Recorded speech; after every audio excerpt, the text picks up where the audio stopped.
Ryan Carter had spent years dealing with HOA complaints about his private rural property. After receiving another threatening notice, he finally decided to secure the boundary of his land.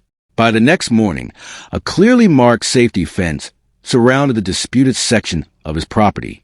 Ryan had not built the fence to threaten anyone. He simply wanted a clear boundary between his private land and the neighborhood access area.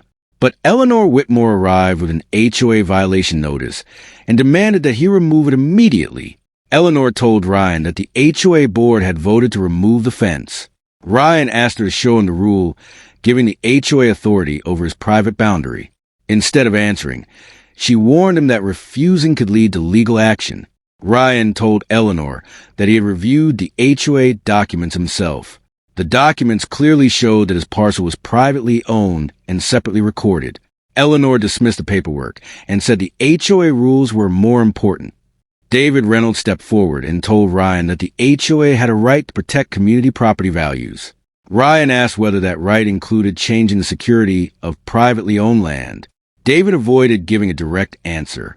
Ryan then noticed several HOA members gathering outside his property line. Eleanor told him to wait because the fence would be coming down soon. Ryan calmly replied that nobody had permission to enter his land. Eleanor became angry and demanded that Ryan take the fence down immediately. Ryan refused and said he would let a court decide whether the HOA had authority over his land. That answer seemed to make Eleanor even more determined. The next morning, Ryan received a formal HOA notice threatening fines if the fence remained. He placed a notice beside his property documents and called his attorney. This time, he decided he would stop arguing at the gate and let the legal system settle the dispute. Ryan's attorney reviewed the HOA notice and immediately spotted a serious problem with it. The HOA was threatening enforcement on land that the association's own records did not clearly control. Ryan realized the fight was no longer about a fence.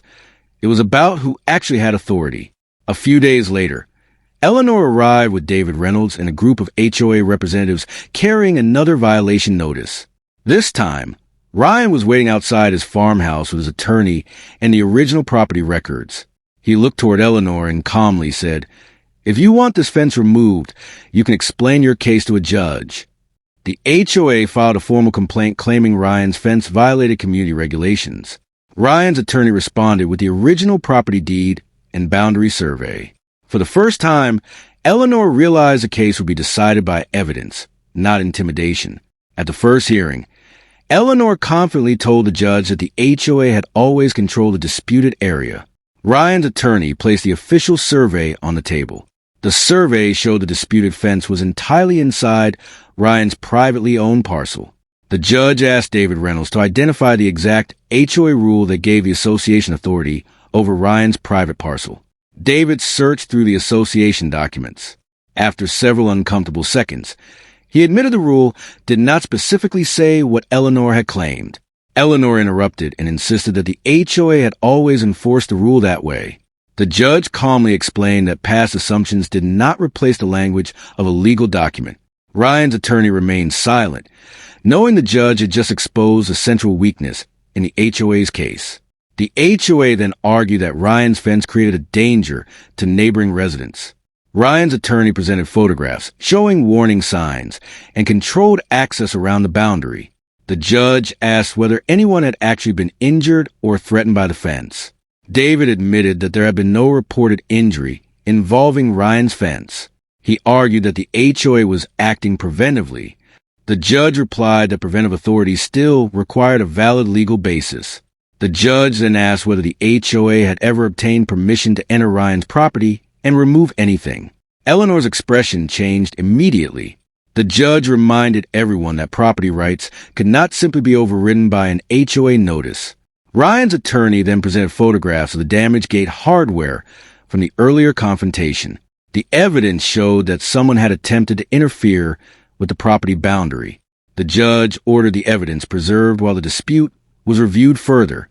The HOA requested more time to gather additional documents supporting its claim. The judge granted limited time but ordered the association not to interfere with Ryan's property during the review. Ryan finally had the protection he had been asking for from the beginning. Outside the courthouse, Eleanor confronted Ryan and demanded that he take the fence down anyway. Ryan simply told her that the judge had already ordered everyone to leave the property alone. Then his attorney handed him the final court filing, and Ryan realized the HOA's entire strategy was about to collapse.